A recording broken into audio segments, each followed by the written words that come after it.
हाय, तो आप अपने इन्वेस्टमेंट के प्लान में क्या बात है जिस पर ध्यान रखना है, और आपको बेस्ट इन्वेस्टमेंट के टिप्स आज देने के लिए मेरे साथ पॉपुलर डिमांड में जुड़ रहे हैं इन्वेस्ट आज फॉर कल के अनंत लाढ़ा। और अनंत जो है वो सीए भी हैं, सीएफपी भी हैं, एलएलबी कर रखा है, तो इसलिए इनका जो नॉलेज है ना, वो नॉलेज का कुआं बहुत बड़ा है और हम सब इनके पास आते रहते हैं पानी पीने के लिए इन्वेस्टमेंट को लेकर के। हाय अनंत, थैंक यू सो मच, आपने वक्त निकाला।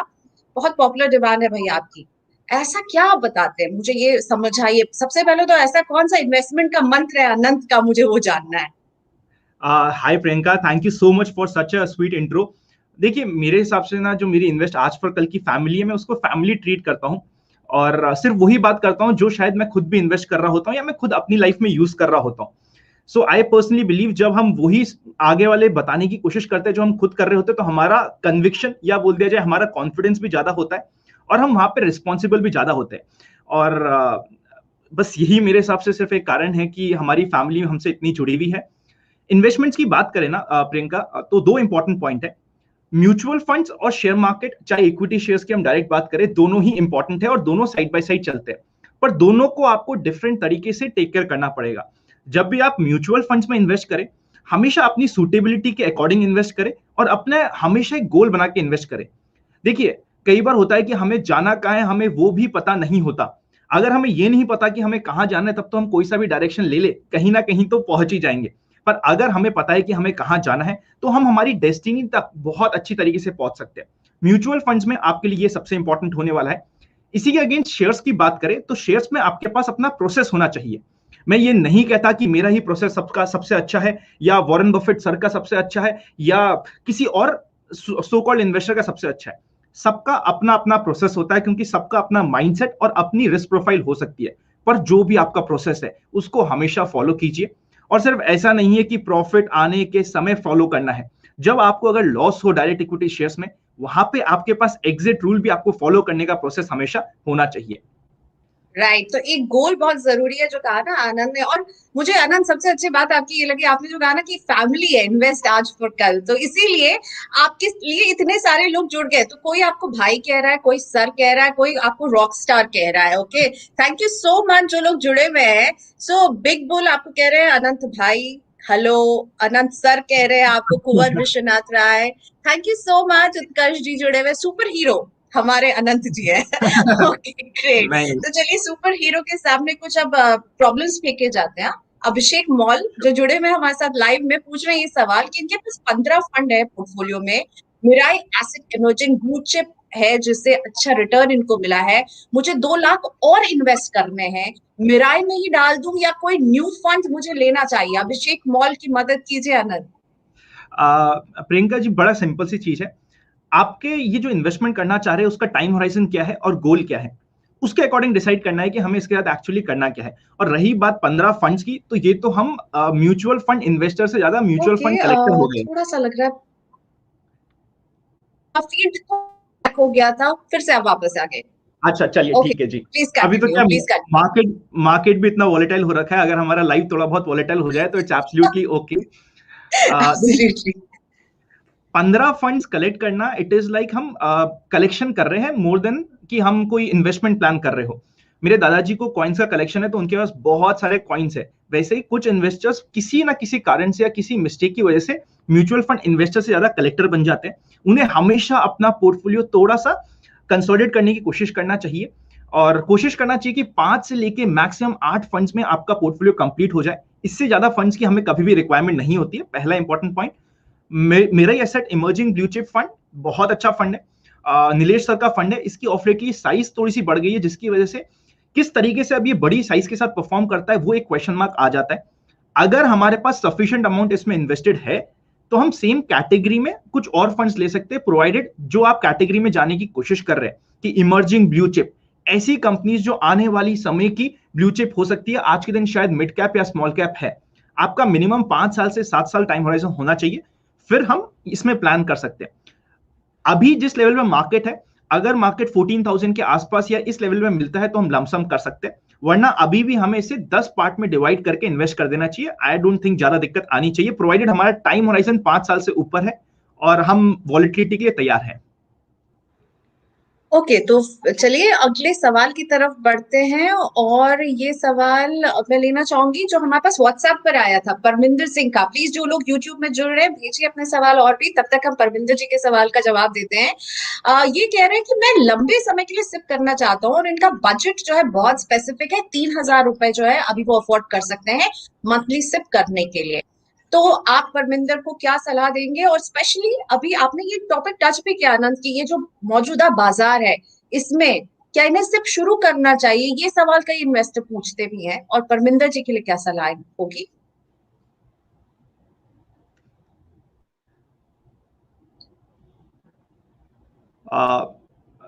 प्रियंका शायद आपकी आवाज थोड़ी सी कट रही है, इज इट ओके ओके, ना? तो आज आज वॉलेटाइल सेशन ही रहने वाला है लग रहा है इंटरनेट के मामले में। परमिंदर का सवाल मैंने आपको थ्रो किया था, ठीक है, मैं तीन समझ। हजार रुपए ये अफोर्ड कर सकते हैं मंथली सिप करने के लिए, तो पूछ रहे हैं कि कहाँ कर सकता हूँ। और मैं इसको इससे ही कनेक्ट करना चाहती हूँ, मौजूदा जो वॉलेटिलिटी बाजारों में नजर आ रही है, इसमें म्यूचुअल फंड में क्या सिप शुरू करने का सही समय रहेगा परमिंदर के लिए अभी? बहुत अच्छा क्वेश्चन है। सही समय सिप करने का बिल्कुल है, प्रोवाइडेड 3 साल बाद अगर आपको नेगेटिव या लो रिटर्न्स मिलते हैं तो आप उसके लिए आज से ही पहले से ही रेडी है। जिस तरीके से मार्केट अभी मूव कर रहा है, अगले 1 साल 1.5 साल बहुत अच्छा रहेगा। बट बाय चांस भी अगर 3 से 4 साल बाद मार्केट में थोड़े से स्लगिश रिटर्न्स मिले तो आपको डरना नहीं है, अगर आपका ये माइंडसेट पहले से है। देखिए होता क्या, आज मुझे ये कहना बहुत आसान है कि आपको 15% के रिटर्न्स मिल जाएंगे, कहीं कोई दिक्कत नहीं है, क्योंकि आज हमें 15% के पास में रिटर्न्स दिख रहे हैं। बट जब हम फ्यूचर के लिए इन्वेस्ट करने की कोशिश कर रहे हैं, हमें फ्यूचर को ध्यान में रखते हुए इन्वेस्ट करना है। 3 से 4 साल बाद अगर आपको थोड़े बहुत लो रिटर्न्स भी मिलते हैं, फिर भी आप अपने लॉन्ग टर्म गोल्स पे, लॉन्ग टर्म होराइजन पे बने रहेंगे, तो 100% आपको सिप स्टार्ट करनी चाहिए, कहीं कोई दिक्कत नहीं आएगी। 5 साल के ऊपर का टाइम होराइजन में परफेक्ट टाइम है सिप प्ले करने का आज के दिन। बट जो आप 3,000 रुपए इन्वेस्ट करना चाह रहे हैं, सिर्फ इक्विटी में मत करिए। मे बी हम 2,000 रुपए इक्विटी में कर सकते हैं, 1,000 रुपए डेट में कर सकते हैं। ये कंप्लीटली डिपेंड करेगा कि आपकी सूटेबिलिटी क्या है या आपकी रिस्क प्रोफाइल क्या है। तो आई विल स्ट्रांगली सजेस्ट कि आपको सबसे पहले अपना सूटेबिलिटी टेस्ट करवाना चाहिए, फिर अपनी सूटेबिलिटी के अकॉर्डिंग डेट प्लस इक्विटी के कॉम्बिनेशन को यूज करके एसआईपी का श्री गणेश करना बिल्कुल शुरू कर देना चाहिए। देखिए कई बार टाइमिंग इंपॉर्टेंट होती है, बट जब हम म्यूचुअल फंड्स की लॉन्ग टर्म की बात कर रहे हैं, हमें थोड़ा सा टाइम देना भी इंपॉर्टेंट होता है। Spending time in the market is equivalently important, तो उसमें आपको हेल्प करेगा अगर आप आज से ही शुरू करेंगे तो। ओके, तो आज से ही श्री गणेशाय कर देना चाहिए, इक्विटी और डेट दोनों में रखिएगा, सिर्फ इक्विटी में नहीं जाइएगा। Anshu Pathak, hello Anshu ji, thank you, आप जुड़े हुए हैं हमारे साथ। पूछ रहे हैं, I have invested in mid cap fund of Tata and got 20% return, now I have redeemed it, can you suggest any new fund which might be in focus?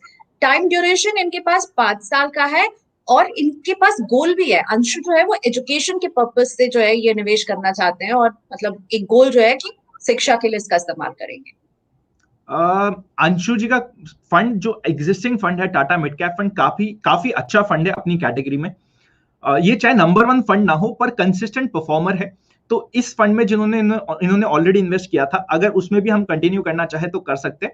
और अगर मेरे पास अगर कोई रीजन नहीं होता तो शायद मैं एग्जिट भी नहीं करता। मिड कैप और स्मॉल कैप की रैली जब भी आती है, देखिए अगर हम 2020 से पहले की बात करें तो पिछले 4 से 5 साल, मतलब 2018 से लेकर ऑलमोस्ट 2020-21 तक के रिटर्न्स थोड़ा मिड कैप स्मॉल कैप के डाउन ही थे।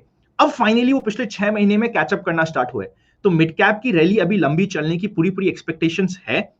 और Tata mid cap is a good fund. जब हम ऑलरेडी एक सही जगह पे है तो हमें बार बार चेंज नहीं करना होता। मतलब वो बोलते हैं ना कि अगर चलती गाड़ी चल रही है, उसका बार बार बोनट खोल के नहीं देखते कि भाई क्या बोनट ठीक है, क्या वो गाड़ी सही चल रही है नहीं चल रही। अगर चलती गाड़ी सही है तो उसमें चलते रहना चाहिए।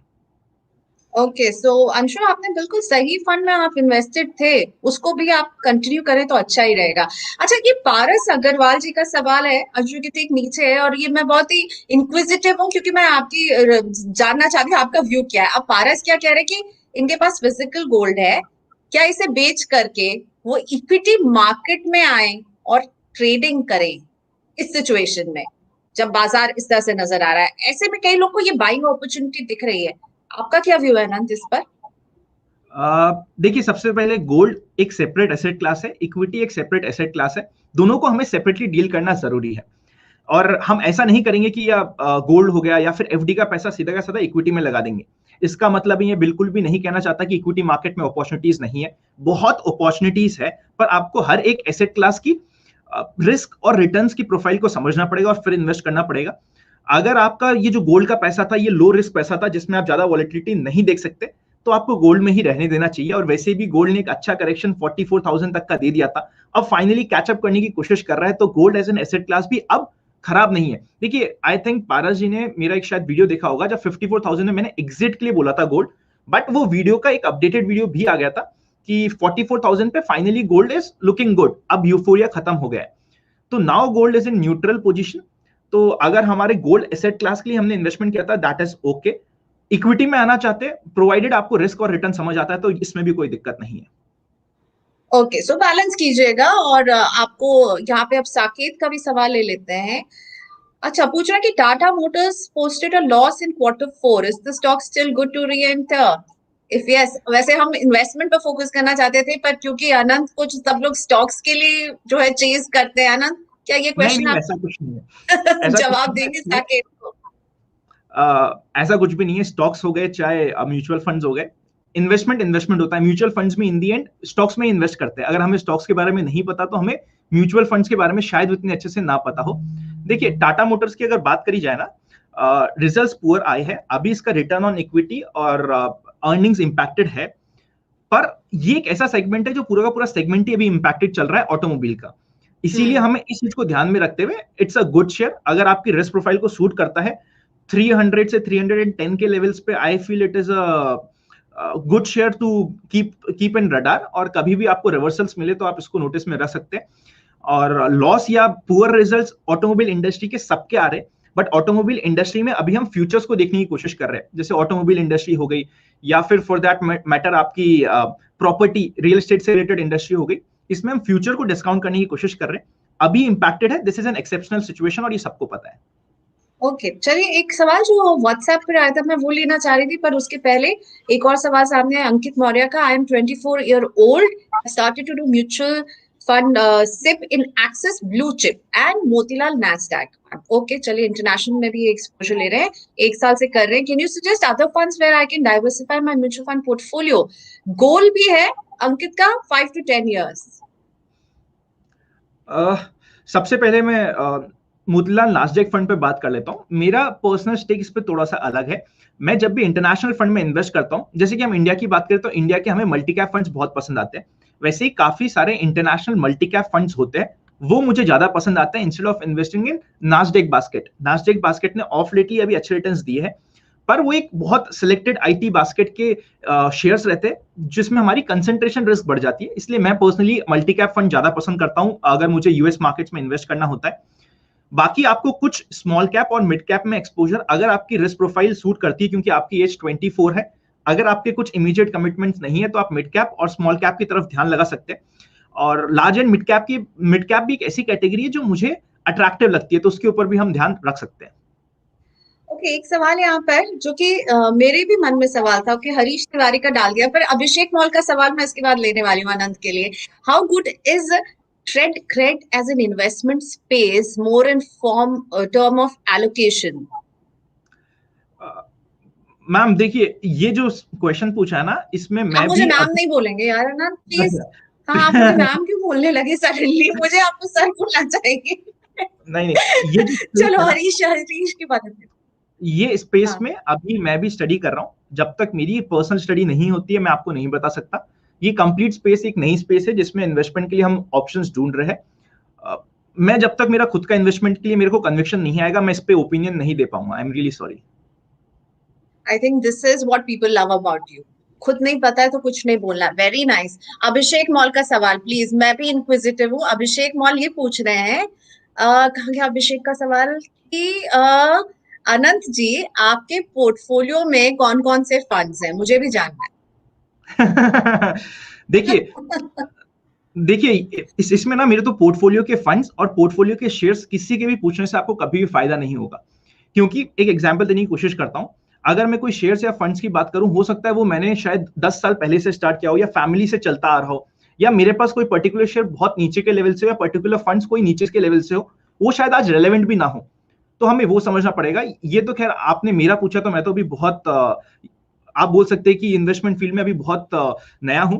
लोग राकेश झुंझुनवाला सर से भी पूछते हैं कि सर आपने कहाँ इन्वेस्टमेंट किया है। मेरे हिसाब से आपको उनको नहीं पूछना चाहिए। सपोज करते हैं उनकी टाइटन की बात करें तो उन्होंने टाइटन उस समय के लिए होंगे जिस समय उसको कोई पूछता भी नहीं था। अब हम आज उस स्टोरी को चेस करने की कोशिश कर रहे हैं जो उन्होंने शायद राइट टाइम पे बाय किया होगा।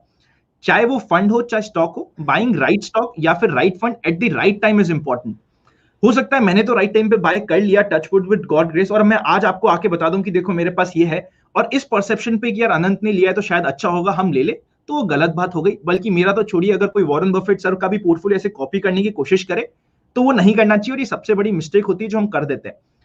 ओके, तो कॉपी कैट नहीं बनना है। लेकिन अनंत, इस लाइव के बाद एक बार बता देना क्या क्या है आपके पास। हाँ, कुमुद पटेल का सवाल लेते हैं।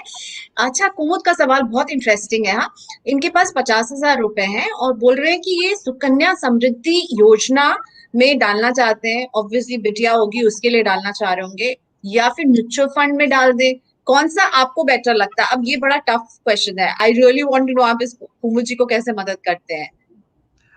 दोनों ही बहुत अच्छे हैं। देखिए, गवर्नमेंट की बहुत लिमिटेड स्कीम्स होती है जो मुझे पसंद आती है, उसमें से एक ये सुकन्या समृद्धि स्कीम है। और अगर कोई स्कीम एक्चुअली अच्छी है और हम उसमें इन्वेस्टमेंट का प्लान कर रहे हैं तो मुझे कोई दिक्कत नहीं लगती है। दोनों अपनी अपनी जगह ठीक है, आपको जो सूट कर सकता है आप यूज कर सकते हैं, दोनों में ही कहीं कोई दिक्कत नहीं है। इसी के तरीके से ना कई बार हमारे पास एक कंपैरिजन आता है ईएलएसएस वर्सेस पीएफ पीपीएफ के इन्वेस्टमेंट का। वहां पे भी मैं हमेशा ये कहता हूं जो आपको सूट करे। सपोज करते हैं आपका इक्विटी में ऑलरेडी इन्वेस्टमेंट अच्छा हो गया है, आप पीएफ पीपीएफ को यूज करना चाहते हैं, कोई दिक्कत नहीं है। That is one of the best traditional product जो हमारे पास आज के दिन अवेलेबल है। अगर कोई हमारे पास अच्छा अवेलेबल है और हम उसमें थोड़ा डाइवर्सिफाई करना चाहते हैं तो एज सच कोई दिक्कत नहीं होनी चाहिए। Same goes with this question की सुकन्या समृद्धि स्कीम योजना बहुत अच्छी है। अगर आप इसमें भी प्लान करते हैं तो कहीं कोई दिक्कत की बात नहीं है, बहुत अच्छी योजना है। One of the very few government की स्कीम्स जो मुझे बहुत पसंद आती है। ओके, मनोज शुक्ला का सवाल हमें व्हाट्सएप पे आया था। ये लखनऊ के हैं, पूछे निपॉन इंडेक्स फंड में 2,000 रुपए की सिप कर रहे हैं, बैंक आरडी से पैसे निकालकर म्यूचुअल फंड में निवेश करना चाहते हैं। मतलब जैसे कि अभी सुकन्या और उसके पीछे एक हम देख रहे थे। तो मिराय एसेट टैक्स फंड और एक्सिस फ्लेक्सी कैप फंड कैसे रहेंगे? 25 साल का टाइम होराइजन है, मतलब लंबा समय देंगे ये मनोज। देखिए, आज के दिन हमारा टाइम होराइजन 25 साल है, बट हम जस्ट ये सोचते हुए कि 25 साल का टाइम होराइजन है, सारा का सारा डेट का पैसा इक्विटी में डाल दे, ये मेरी पर्सनल स्टाइल नहीं है, मुझे ये पसंद नहीं है। तो अगर हमारे पास डेट का पैसा है उसको डेट में ही रहना चाहिए। बट जो पैसा आप सोचते हो कि इस पे मैं थोड़ा सा हाई वॉलेटाइल या अपनी रिस्क प्रोफाइल के अकॉर्डिंग इन्वेस्टमेंट कर सकता हूँ, वो अगर आप इक्विटी में शिफ्ट करना चाहे तो बिल्कुल आपको करना चाहिए। आपके फंड्स का सिलेक्शन भी ठीक है, एज सच कोई दिक्कत नहीं है। इंडेक्स फंड आप अगर लार्ज कैप के लिए यूज कर रहे हैं तो थोड़ा सा आप डाइवर्सिफाई करने के लिए अपने बाकी दोनों फंड्स को चेंज कर सकते हैं। मैं ऐसा क्यों कह रहा हूं, क्योंकि निपॉन इंडेक्स फंड हो गया, मेरे ऐसे टैक्स सेवर फंड हो गया, इन दोनों का पोर्टफोलियो मेजरली लार्ज कैप्स में है। उसी के साथ साथ एक्सिस फ्लेक्सी कैप फंड का भी पोर्टफोलियो आज के दिन एक हैवी अमाउंट लार्ज कैप में इन्वेस्टेड है। तो ले देखिए हमारे पास ओवरलैपिंग तीनों में आपको बहुत मिलने वाली है। तो अगर आप इस ओवरलैपिंग को थोड़ा सा डाइवर्सिफाई करना चाहते हैं तो एक मिड कैप या मल्टी कैप भी नहीं, रेदर मिड कैप और स्मॉल कैप में अगर आपको आपकी रिस्क प्रोफाइल सूट करती है तो आप दे सकते हैं, क्योंकि आपका टाइम होराइजन बहुत अच्छा है।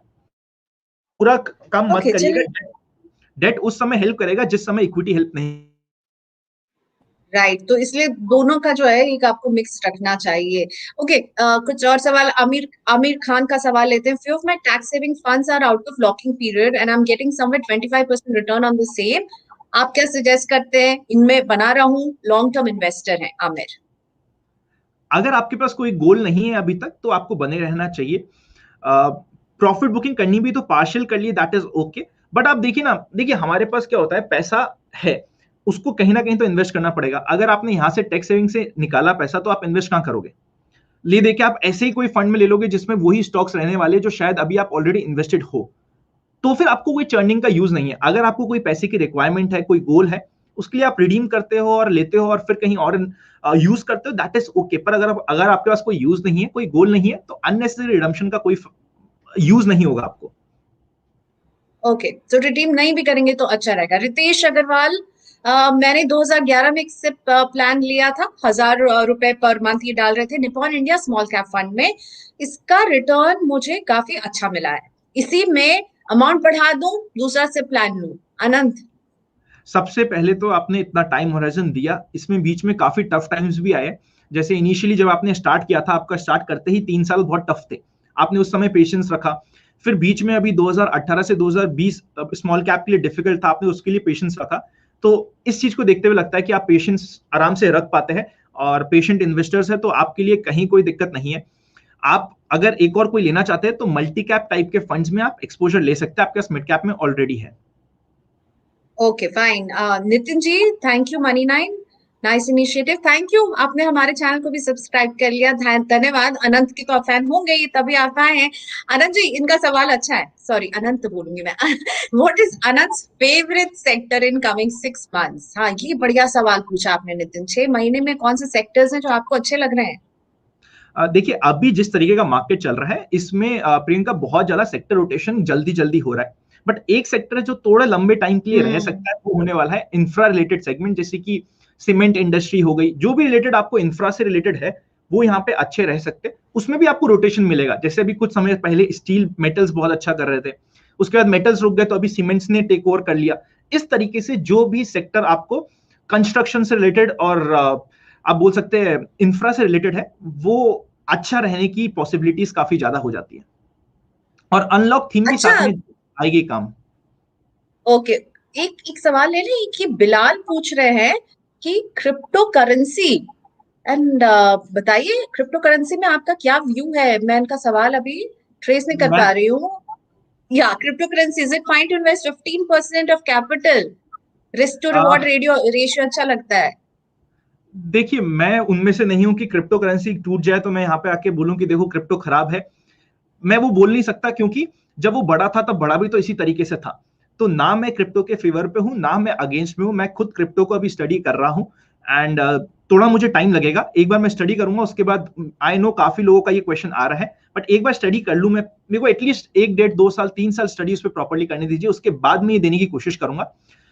और ये कभी भी मत मत देखिए, आज के दिन क्या है, बहुत ज्यादा ये चलता है कि जैसे क्रिप्टो 10% टूटता है, बहुत ज्यादा जगह आ जाता है देखो क्रिप्टो क्रैश हो गया। पर वो क्रैश होने से पहले बड़ा भी तो 10 गुना था। मतलब अगर कोई चीज 10 गुना बढ़ चुकी है, वहां पे वो 20 30 40% का करेक्शन ले लेती है, तो वो नेचुरल पार्ट हो गया उसका। मैं भी इसको स्टडी कर रहा हूं, अभी मैं इसका इतनी मेरी स्ट्रॉन्ग ओपिनियन नहीं है क्रिप्टो से रिलेटेड, तो मैं इसमें अभी सही नहीं होऊंगा आपको आंसर देने के लिए। अगर सो मैं दूंगा बिना भी असम्पशंस पे दूंगा। बिना होमवर्क के ना कोई भी जवाब अनंत नहीं देते हैं, विच इज रियली गुड। अच्छा, अब हर्ष चौहान पूछ रहे हैं what about arbitrage fund, are they better than debt funds? Anant, क्या कहना देखिए, चाहेंगे आप हर्ष? अगर आपके पास कोई कॉर्पोरेट है, आप कंपनी में इन्वेस्टमेंट कर रहे हैं लिक्विड के लिए, तो लिक्विड की जगह आप आर्बिट्राज फंड यूज कर सकते हैं। आज के दिन आर्बिट्राज फंड के रिटर्न्स आपको लिक्विड से ज्यादा मिलेंगे, और वहां पे आपको टैक्सेशन का भी बेनिफिट मिलेगा। तो कॉर्पोरेट्स के लिए हम भी, हमारे जितने भी कॉर्पोरेट क्लाइंट्स हैं उनके लिए आर्बिट्राज फंड यूज कर रहे हैं। पर डेट और आर्बिट्राज का कोई कंपैरिजन नहीं है। Arbitrage is an alternative for short term liquid funds. आपका 1 महीना से 6 महीने तक का पैसा के लिए आप आर्बिट्राज यूज कर सकते हैं। हम्म। सुमित, भूरा का सवाल मैं लेना चाहूंगी क्योंकि ये ना पूरी हमारी बातचीत को भी सम अप करने के लिए बहुत अच्छा सवाल है कि how to allocate funds across all investment options. That mean Sumit, आप समझते हैं कि बहुत सारे इन्वेस्टमेंट के ऑप्शन हैं, तो बोल रहे हैं कि उन्हें ये सेशन हमारा बहुत अच्छा लग रहा है, तो प्लीज हम ये सेशन और भी लाएंगे। लेकिन ये सवाल सुमित का प्लीज आंसर कीजिए, कैसे कोई थंब रूल होगा क्या आनंद? देखिए, एज सच कोई थंब रूल नहीं हो सकता, आपको अपने गोल्स के अकॉर्डिंग रखना पड़ेगा। जैसे फॉर एग्जांपल मेरी बात करूं तो हो सकता है मेरा आज के दिन 100% इक्विटी में एलोकेटेड हो, क्योंकि मेरा जो शॉर्ट टर्म गोल्स का पैसा है वो मैंने किसी और तरीके से लगा रखा है, या इक्विटी और प्रॉपर्टी में इन्वेस्टेड हो। बट इसी की जगह एक और जना सेम एज का हो सकता है, पर उसके कुछ इमीडिएट फैमिली कमिटमेंट्स हो, कुछ एजुकेशन के लोन्स हो, तो उसके लिए कंप्लीटली ऑप्शन अलग हो जाएगा। पर आपको चार में हमेशा डाइवर्सिफाई रखना चाहिए: debt, equity, gold, property. Property provided आपका पोर्टफोलियो एक अच्छे अमाउंट का है और आप एक अच्छा अमाउंट से इन्वेस्ट कर रहे हैं, आपके पास हेल्दी कैपिटल है, वरना आप प्रॉपर्टी अवॉइड कर सकते हैं। और गोल्ड, इक्विटी, डेट में एलोकेशन कर सकते हैं। डेट में कभी भी, चाहे कोई सी भी रिस्क प्रोफाइल हो, 5% से मैक्सिमम 10% के ऊपर नहीं जाता है, चाहे वो गोल्ड या सिल्वर, मतलब कोई भी कमोडिटी हो जाए। बाकी आपका डेट इक्विटी में एलोकेट रह सकता है। Okay, Vivek Prabhu, I am planning to invest 20,000 per month in equity for a term of 10 to 15 years. What method to be followed? Should we go for any particular set of shares? Shares में कभी भी SIP नहीं होती है। सबसे पहले shares में SIP, अगर आपको देखिए, अगर आपको शेयर्स में ही एवरेजिंग करनी है और एसआईपी करनी है, तो आप म्यूचुअल फंड को ही दे दो ना।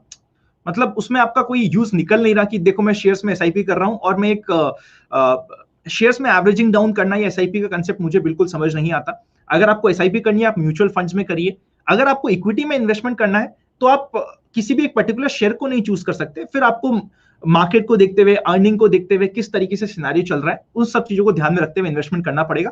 और दोनों ही ऑप्शन ठीक है। आई विल स्ट्रांगली सजेस्ट कि अगर आपका नया इन्वेस्टमेंट है तो दोनों में एलोकेट कीजिए। मेरा भी आज के दिन एक अच्छा अमाउंट म्यूचुअल फंड्स में हमेशा इन्वेस्टेड रहता है, even after being in market 24 hours, but still I believe जो मेरे लॉन्ग टर्म गोल्स है उसके लिए मैं भी म्यूचुअल फंड्स यूज करता हूँ। ओके, ये बहुत एक इंटरेस्टिंग सवाल है। ओके, अंकुर का लेंगे, लेकिन मैं संकेत जी का भी सवाल लेना चाहती हूँ क्योंकि वो बहुत ही इंटरेस्टिंग सवाल है। सो करंट पोर्टफोलियो इज 80-20, यानी इक्विटी में 80 है और डेट में 20 है। तो पूछ रहे हैं कि 34 इयर्स का हूँ लॉन्ग रन के लिए, क्या ये राइट पैटर्न है या मैं से बदलूं? 80-20 का ये मिक्स ठीक है क्या? 34 साल के हैं अंकुर। देखिए, एज सच इस रेशियो में कोई ज्यादा दिक्कत नहीं है, बट अगर आपको कोई इमीडिएट गोल आ रहा है, सपोज करते 37 पे, तो आप ये रेशियो मेंटेन नहीं कर सकते। अगेन आपको अपने गोल्स पे देखना पड़ेगा। कोई भी एक डिफाइन रेशियो किसी भी पर्टिकुलर एज के लिए नहीं हो सकता है। आपको गोल्स देखने पड़ेंगे। अगर सपोज करते हैं कि आज के दिन मेरी एज 34 है, जस्ट फॉर एग्जांपल, और मेरा 80% इक्विटी में है, पर मेरा अगले 2 साल में कोई पर्टिकुलर कमिटमेंट आ रहा है जो मेरे को पूरा करना है, जिसके लिए मुझे पैसे की रिक्वायरमेंट होने वाली है, तो मैं 80% इक्विटी में नहीं रख सकता। तो इसका कोई भी ब्लैंक आंसर हो ही नहीं सकता। हमें ब्लैंक आंसर देने का कोई यहाँ पे यूज होगा नहीं। ओके, चलिए एक एक सवाल संकेत जी का। हाँ, ये क्यों मुझे इंटरेस्टिंग लग रहा है ना, अपने बेटे के लिए पूछ रहे हैं कि 23 साल का बेटा है, तो यानी उसके पास बहुत अच्छा लॉन्ग टर्म जो है समय है, और म्यूचुअल फंड में इनको निवेश करवाना चाहिए अपने बेटे को। बोल रहे कि 23 साल का है, उसको म्यूचुअल फंड में डालना है, उसके हाथ में अभी 20 से 25 साल है, कौन से म्यूचुअल फंड अच्छे हैं? संकेत जी पूछ रहे हैं। देखिए, आप तो सबसे पहले तो आपने डायरेक्शन सही ले लिया ना, तो आपको ज्यादा दिक्कत नहीं आने वाली। आप सूटेबिलिटी के अकॉर्डिंग इन्वेस्टमेंट कीजिए, क्योंकि आपके एज काफी आपके बेनिफिट में, आपके साइड में है, आपके साथ है। तो आप बड़े ही आराम से, चाहे आप मिड कैप हो गया, मल्टी कैप फंड्स हो गया, इन 2 टाइप के फंड्स को चूज करते हुए स्टार्टिंग कर सकते हैं। एक बार आपको 3 से 4 साल हो जाए, फिर आप स्मॉल कैप की तरफ भी जा सकते हैं। कुंदन जी ना बहुत ही उससे पूछ रहे हैं, कुंदन कुमार का सवाल मैं पहले स्क्रीन पर लेना चाहूंगी। कुंदन जी पूछ रहे हैं आप हमारा भी सवाल लीजिएगा या नहीं? तो लीजिए कुंदन जी, आपका सवाल ले लिया है। अच्छा खासा रकम जो है, ये 2 लाख रुपए जो है वो इन्वेस्ट करना चाहते हैं। 2 साल का समय है, 2 लाख रुपए 2 साल का समय, यानी 2 साल में इन्हें वापस चाहिए। डेट में जाने की सलाह देंगे या इक्विटी में जाए कुंदन? देखिए, इनके पास 2 ऑप्शन आते हैं। अगर इनको डायरेक्ट इक्विटी शेयर समझ आता है और वो उसमें काम कर सकते हैं शॉर्ट टर्म के लिए, तो वो अभी मार्केट अच्छा है। बहुत कम ऐसा समय होता है, मैं बोलता हूं कि डायरेक्ट इक्विटी शेयर्स में आपको रिस्क रिवॉर्ड रेशियो अभी ठीक मिल जाएगा। अगर आप वो कर सकते हैं, दैट इज ओके। पर म्यूचुअल फंड्स में लमसम करने की जगह आपको डेट फंड यूज कर लेना चाहिए। मतलब इक्विटी की जगह आप डेट यूज कर लीजिए अगर आपको उसमें जाना है। और अगर आप डायरेक्ट इक्विटी शेयर्स कर सकते हैं तो फिर उसमें एज सच कोई दिक्कत नहीं आनी चाहिए। ओके, तो बहुत सारे सवाल, थैंक यू सो मच, इतने सारे लोग जुड़े हुए हैं। आनंद, आपके पास टाइम है ना, और हम कुछ और सवाल ले लें आपसे? आपने मुझे कहा था प्लीज कि मुझे जाना होगा। मार्केट क्लोजिंग, बिल्कुल ठीक बात है। तो 2 सवाल और ले लेते फटाफट, Sure, and then we will sure, wrap up the session. And sure. चलिए, दितेश पलान का सवाल, Axis short term versus ICICI short term. Age है 23, looking for debt SIP fund. अच्छा, डेट में सिप करेंगे। ओके बहुत अच्छी बात दितेश। है। बहुत अच्छी बात है कि आप डेट में सिप कर रहे हैं। शॉर्ट टर्म फंड्स में मत कीजिए। आपको अक्रूवल फंड्स यूज करना चाहिए, ना ही एक्सिस शॉर्ट टर्म, ना ही आईसीआईसीआई शॉर्ट टर्म। आपको pure accrual based date funds लेने चाहिए, जो आपको शायद मीडियम टर्म फंड्स की कैटेगरी में मिल जाएगा। क्योंकि आप सिप कर रहे हैं तो आपका ऑब्वियसली टाइम बड़ा है, तो मीडियम टर्म फंड्स यूज कीजिए। वहां पे आपको यील्ड्स, वाईटीएम, मतलब जिस रेट पे उस फंड ने आगे पैसा दे रखा है, वो बहुत ज्यादा अच्छा मिल जाएगा। यहाँ पे इन दोनों फंड्स का आज के दिन वाईटीएम आई थिंक 5.5% से भी कम है, और आपको मीडियम टर्म्स में अराउंड 7% के आसपास मिल जाएगा। तो वो आपको बेटर रिटर्न्स मिल जाएंगे यहाँ से। ओके, चलिए ये आखिरी सवाल, क्योंकि हरीश जी ने ना जब से हमने लाइव सेशन शुरू किया ये सवाल भेज रहे हैं। हरीश जी, आपका सवाल रख दे रहे हैं आनंद के सामने। एचएफसीएल, क्या वजह है इस रैली की? क्या करना चाहिए इसमें, considering the past history of HFCL? HFCL clear cut double bottom का पैटर्न था, उसका ब्रेकआउट हुआ था विद वॉल्यूम। चार्ट्स पे अच्छा था, और रिजल्ट्स आप देखिए, अभी रीसेंट रेवेन्यूज देखिए, ईपीएस ग्रोथ रेट देखिए, आरओई देखिए, सब कुछ इंप्रूव हुआ है, इसलिए रैली आया है। अब वो उस लेवल पे नहीं कि मैं कोई नई एंट्री लूंगा ऑब्वियसली इसमें। मेरे पास पर्सनली बात करें तो शायद हमने काफी नीचे लेवल पे एंट्री ले रखी है, अराउंड 30 से 35 के बीच में। तो मैं अभी उसको होल्ड कर रहा हूँ। बट मैं होल्ड कर रहा हूँ उसका मतलब ये नहीं कि मैं इसमें कोई नई पोजीशन बना लूंगा, क्योंकि जिस लेवल पे उसका पाइवेट पॉइंट, मतलब कि बाय पॉइंट था, वहां से ये काफी ऊपर जा चुका है। तो अभी तो सिर्फ अब हम कुछ भी नहीं कर सकते, और रैली का रीजन सिर्फ और सिर्फ अर्निंग्स है, जितना मुझे समझ आता है, और क्लियर कट चार्ट पे ब्रेकआउट है। ओके, सो बहुत सारे सवाल आ रहे हैं, बट टाइम की कमिटमेंट मैंने की थी अनंत को कि हम मुझे जल्दी छोड़ देंगे। अनंत फिर से आना होगा क्योंकि इतने सारे सवाल आ ही रहे हैं, so we need to do this again. But today thank you so much Anant, आप जुड़े। थैंक यू आप सबका जो हमारे साथ जुड़े हुए हैं। Please Prakhar, Surjit, thank you so much. I hope हम आपकी मदद कर पाए होंगे। मजा आया कि नहीं अनंत? आपने आपका टाइम थोड़ा सा ज्यादा ले लिया, बट मैं छोड़ नहीं रही नहीं, हूँ आपको that is market closing absolutely के ओके। पहले। नहीं नहीं, absolutely okay, it's absolutely okay, and thank you for having me on this show, thank you so much. Thank you Anant. So हम अनंत को फिर लेकर आने वाले हैं। Anant, you have to promise that you will come again on money nine. Sure, thank you so much for all the thank things, you. Thank you so much. Bye अनंत। तो अनंत से हमें बहुत अच्छे अच्छे जवाब मिले। Thank you for watching. हम फिर से अनंत को लेकर आएंगे ऐसे ही Q&A करने के लिए। अपने सवाल आप भेजते रहिए, हमारे इस वीडियो के नीचे कमेंट बॉक्स में भी आप लिख सकते हैं। Thank you for watching us.